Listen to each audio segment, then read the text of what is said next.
Hello everyone welcome back to our channel. তোমরা সবাই কেমন আছো? আশা করি ভালো আছো। আমিও কিন্তু অনেক ভালো আছি। রেডি হয়ে ইন্ট্রোটা দেওয়ার কারণ আমি এক জায়গায় যাচ্ছি, তো কোথায় যাচ্ছি আমার সাথে তোমরাও চলো, তাহলে আর কি বুঝতে পারবে। জানো তো এই সোয়েটারটা আমি 1 বছর পরে পরলাম, তার জন্য তোমাদেরকে ভালো করে দেখিয়ে দিচ্ছি। আর এই সোয়েটারটা হয়ে গেছে 2 বছর, তো অনেক দিন পরে পরলাম। আমরা বাজারেও কিন্তু পৌঁছে গেছি। অ্যাকচুয়ালি আজকে আমরা বাজারেই এসেছি। আমাদের দরকার ছিল একটা হচ্ছে পিঠে বাজার খোলা, তো তোমরা দেখো, দেখলেই হয়তো চিনতে পারবে, অনেকেই কিন্তু চেনে না। দুটো দোকান থেকে আমরা ঘুরে আসলাম। এখন সিজন না বলে কিন্তু আমরা পিঠে বাজার আর কি খোলাগুলো পাচ্ছিলাম না। যাও বা একটা দেখলাম, তাও দেখো এটা কি রকম, আমার একদমই পছন্দ হচ্ছে না। এটা না মনে হচ্ছে ভাঙা যাবে, এটা পোড়া কম হচ্ছে নাকি? পোড়া কম হয় না, এটা রং করে নাই, ওটা রং করা এইছে ঘটনা। দেখি আপনি ওটা উপরে একটা পারবেন।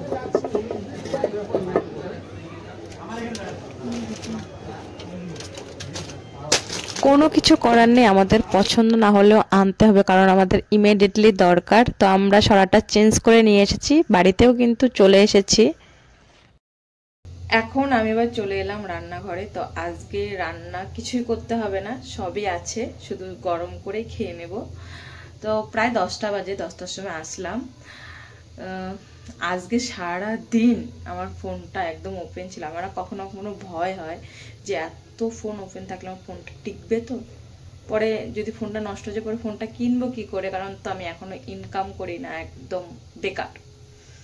তো চলো দেখতে থাকো। তো ভাবছি যে এখন একটু ফোনটাকে আমি সুইচ অফ করে রাখবো। তো একটু পরে তোমাদের সঙ্গে দেখা হচ্ছে। একটু পরে আর কই দেখা হলো, একটু পরে না, একদিন পরে, মানে তারপরের দিন সকালে ঘুম থেকে উঠে গেছি, আর এখনো কিন্তু ঘুমটা ঠিকঠাক ছাড়েনি, বুঝতে পেরেছো? আর তোমাদের দাদা ভাই এই যে হচ্ছে বিছানার সব কিছু নিয়ে গেছে, আমি সব কিছু উঠিয়ে দিলাম, তোমাদের দাদা ভাই কেচে দিচ্ছে। এই দেখো আজকে কাচ্ছে, তো একটু তোমাদেরকে দেখাই।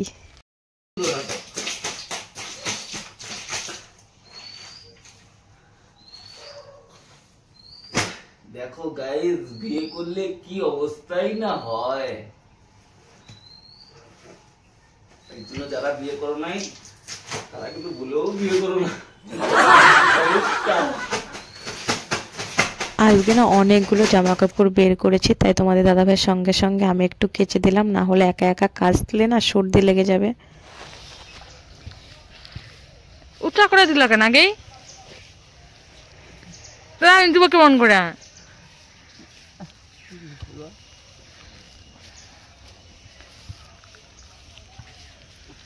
দুজনে মিলে আবার চলে এলাম বাড়ির পেছনে, এসে আর কি জামা কাপড়গুলো শুকোতে দিতে হবে। দেখো বাবা মাও কেচে দিয়েছে, আমরাও কেচে দিই। আজকে না অনেক জামা কাপড় আর কি কাচলাম, যদিও 2-3 দিন থেকে কিন্তু সেরকম রৌদ্র ওঠে না, জানি না শুকোবে কি শুকোবে না। তোমাদের দাদাভাইকে জিজ্ঞাসা করছিলাম, আচ্ছা তোমার জামা কাপড় দিয়ে ঠান্ডার মধ্যে কীরকম লাগলো? ও বললো পরে পরে, এখন আর ভিডিও করো না, কারণ ঠান্ডা লেগে গেছে, আর দোকান যেতেও অনেকটা দেরি হয়ে গেছে। তোমাদের দাদাভাই দোকানেও চলে গেছে। দেন আমি এই আমার ট্যাডিগুলোকে বের করেছি, বের করার পরে আমি ভাবলাম ঠিক আছে এগুলোকে আমি এখন ধুয়ে দেব, কিন্তু এই ট্যাডিগুলো না শুকোয়নি আজকে, জানি না কালকে কি রকম রোদ উঠবে, শুকাবে কি শুকাবে না। তো যাই হোক ধুয়ে দিলাম। 1 বছর পরে, আমার বিয়ের সময় একবার আমি ধুয়ে দিয়েছিলাম, দেন এখন আমি আবার কি ধুলাম, ওই যে পিঙ্ক কালারের যে ওইটা কিন্তু আমি একবারও আর কি ধুয়ে দিইনি, এবার আর কি ফার্স্ট। এটা হচ্ছে আমি ট্যাডিদের দিন আর কি এটা কিনেছিলাম। আমি নিজেকে নিজে গিফট করতে অনেক ভালোবাসি, কারণ আমাকে কেউ কখনো কোনো কিছুই দেয় না। আমার যেটা পছন্দ হয় আমি নিজেই গিফট করি। যদিও আমার ট্যাডিগুলো ধুতে না প্রচুর মায়া লাগছিল, কারণ এভাবে না মানে জাতা দিয়ে দিয়ে ধুতে মানে কষ্ট লাগছিল, কারণ ওদের যদি ব্যথা লেগে যায় এরকম ব্যাপার। আমি না ডেকে সবসময় আর কি যত্ন করে রাখি। মানুষ আছে না জড়িয়ে শুয়ে থাকে, আমার খুব খারাপ লাগে। আমার মনে হয় ওরা আবার কষ্ট পাচ্ছে, মানে ওকে যদি কেউ ধরে মনে হয় যে আমাকে কেউ ধরে আছে এরকম ব্যাপার। তবু পরিষ্কার করার জন্য তো আর কি ধুতেই হবে। দেখো না আমি যখন আর কি টানছি তো এটা কীরকম জানি হয়ে আসছে, মানে ছেড়ে দিচ্ছে, গাটা একদম নরম হয়ে গেছে। আমার খুব খারাপ লাগছিল, তবু কি করব আস্তে আস্তে সুন্দরভাবে আর কি সব থেকে পুরানা ট্যাডি বলতে আমার হচ্ছে এই লাল কালারের ট্যাডিটা আমি অনেক দিন আগে কিনেছিলাম, আজকের থেকে না হয় 5-6 বছর তো হয়ে যাবে, 6 বছরের কোনো ভুল নেই। আমার হচ্ছে একটা মামা আমাকে কিনে দিয়েছিল, মার হচ্ছে পিসির আর কি ছেলে। তো ওই মামাটা আমরা সবাই মিলে রাসমেলাতে এসেছিলাম কোচবিহারের, পরে আমাকে বলেছিল যে মনা তুই কি নিবি। পরে আমারও তো ট্যাডি দেখলে একদম মনটা অনেক ভালো হয়ে যায়। পরে আমাকে ওই মামাটা আর কি এই ট্যাডিটা কিনে দিয়েছে। ইমোজি আমার বিয়ের পরে কিনেছি, একটা ইমোজি দিয়েছে আমার ননদ আর একটা ইমোজি আমি কিনেছি, তোমাদের দাদা ভাই আর কি আমাকে কিনে দিয়েছিল মেলা থেকে। এই দেখো ট্যাডিগুলো কিন্তু আমার আর কি পরিষ্কার করা হয়ে গেছে, এখন শুধু জল দিয়ে আর কি ভালো করে ধুয়ে নিই। মানুষ ছোট বাচ্চাকে যেভাবে আর কি চান করায় আমি সেভাবে এই মানে ট্যাডিগুলোকে যত্ন সহকারে খুব সুন্দরভাবে চান করাচ্ছিলাম। আমার খুব ভালো লাগছিল যে যাই হোক অনেক দিন পরে সুন্দরভাবে চান করাচ্ছে। আর খারাপও লাগছিল যেইভাবে মানে যখন আর আমি কাচ্ছিলাম, কষ্টও লাগছিল কিন্তু বুঝতে পারছিলাম না। যখনই আর কি আমি জলের থেকে তুলছি সব জলগুলো না ঝরে ঝরে পড়ে যাচ্ছে, কীরকম জানি একটু হচ্ছিল। আর আমাদের বাড়িতে যখন আমি ধুয়েছিলাম আমার বিয়ের আগে তখন একটা বড় হাঁড়ি ছিল আমাদের বাড়িতে, ওই হাঁড়িতে ধুলে না একটু সুবিধা হয়, কিন্তু এখানে তো জল রাখার মতো সেরকম কোনো কিছু নেই, তার জন্য আমি এইভাবেই ধুচ্ছিলাম অনেক কষ্ট করে। জানো তো আজকে সকালে খাইনি, জানি না কেন খেতেই ইচ্ছা করলো না, একটু চাপে আছি বলে বললাম থাক আজকে আর খাবো না। এখন বাজে 2টোর দিকে কিছু বাসন ছিল সেগুলোকে মেজে ভাবলাম ঠিক আছে রেখে দিই, না হলে আবার শাশুড়ি মা এসে বলবে যে এগুলো আমি এখনও মাজিনি, তো দেখতে কীরকম লাগে। এতক্ষণ বসে বসে ভিডিও এডিট করছিলাম তো ভালোও লাগছিল না বেশি, জানি না কেন শরীরটাও একটু খারাপ। তারপরে এগুলোকে ধুয়ে আমি আবার যাব একটু মানে মাঠে গিয়ে দেখবো যে আমার ট্যাডিগুলো কি অবস্থায় আছে। তো মাঠে গেলাম, মাঠে গিয়ে না সেরকম যেগুলো ভারী ভারী ছিল সেগুলোর কি কোনো কিছুই শুকায়নি।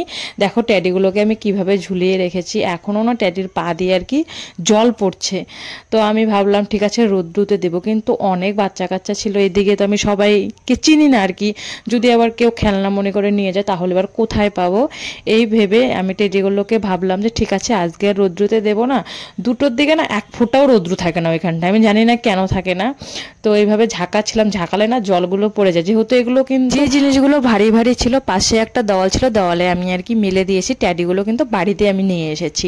তো কালকে যখন পিঠে বাজার খোলা আমি কিনতে গেলাম তখন একটা দাদুর কথা ভীষণ পরিমাণে মনে পড়ছিল। যখন আমার ঠাম্মা বেঁচেছিল তখন না ওই দাদুটা প্রায় ঠান্ডাতে প্রত্যেক বাড়ি আর কি আসতো, খোলা দিয়ে যেত, খোলার বিনিময়ে আর কি ধার নিত। দাদুটা খুবই ভালো ছিল। কালকে যখন পিঠে বাজার খোলা কিনছিলাম না আমার ভীষণ পরিমাণে মনে পড়ছিল, আর কি ঠাম্মার কথা মনে পড়ছিল, সেই দিনগুলো কতটা ভালো ছিল। এখন আর না সেগুলো পাওয়াই যায় না। যাই হোক ওইগুলো কথা মনে করে তো এখন মন খারাপ করে লাভ নেই। তো আজকে দেখো কি অবস্থা, আজকে ভাবলাম তোমাদেরকে ডিটেলসে দেখাবো না, একটা তুড়ি মেরে সম্পূর্ণ গুছিয়ে দেখাই, দেখো কত তাড়াতাড়ি হয়ে যাও। তো ডিটেলসে দেখলে তোমরা দেখতে চাও না, দেখো আমার কিন্তু ঘর গোছানো হয়ে গেল না, আদৌ কিন্তু তো তাড়াতাড়ি হয় না, অনেকটা দেরি লেগেছে আজকে, তার জন্য তোমাদেরকে আর কি ডিটেলসে দেখালাম না, কারণ তোমরা বোর হয়ে যাও প্রতিদিন। তোমাদেরকে কিছু কথা আর কি বলার জন্য আমি ক্যামেরাটা ওপেন করলাম। অ্যাকচুয়ালি নেটের খুবই সমস্যা, তার জন্য আর কি আজকে সকালে ভিডিও দিতে পারলাম না। তো আমি ভাবছি যদি আমি সন্ধ্যার দিকে আর কি ভিডিওটা পোস্ট করতে পারি তাহলে তোমরা আর কি 6টার দিকে ভিডিওটা পেয়ে যাবে, না হয় কালকে আবার ঠিক যে টাইমে ভিডিও আসে সেই টাইমে তোমরা ভিডিও দেখবে। তো এর জন্য ভিডিও দিতে পারছি না, আমার এমনই কপাল যে কালকে অ্যানিভার্সারি আর আজকে আমি ভিডিওগুলো পোস্ট করতে পারছি না, খুবই খারাপ লাগছে। কিন্তু আমার ভাগ্যে ছিল এরকম, ভাগ্যের উপরে তো আর হাত ঘোরানো যায় না। তো ঠিক আছে, এই ভিডিওটা আমি এখানেই এন্ড করে দিচ্ছি। আর সব ভিডিওই তোমাদের কাছে অনুরোধ রইল, সব ভিডিওই দেখো আর কীরকম লাগছে ভিডিওগুলো, আর যে মানে যেইভাবেই আর কি অ্যানিভার্সারিটা আমরা কাটাবো অবশ্যই তোমাদেরকে শেয়ার করব। তো চলো এই আর বেশি বড় বানাচ্ছি না, আর খুবই ছোট করেছি ভিডিওটা কারণ নেটের সমস্যার জন্য, না হলে বড় ভিডিও পোস্ট করতে আর কি অনেকটা টাইম লেগে যাবে। তো চলো ভিডিওটা আমি এখানে এন্ড করছি, দেখা হবে আরও একটা ইন্টারেস্টিং ভিডিওর সঙ্গে। তোমরা ভালো থেকো, সুস্থ থেকো, অ্যান্ড বাই।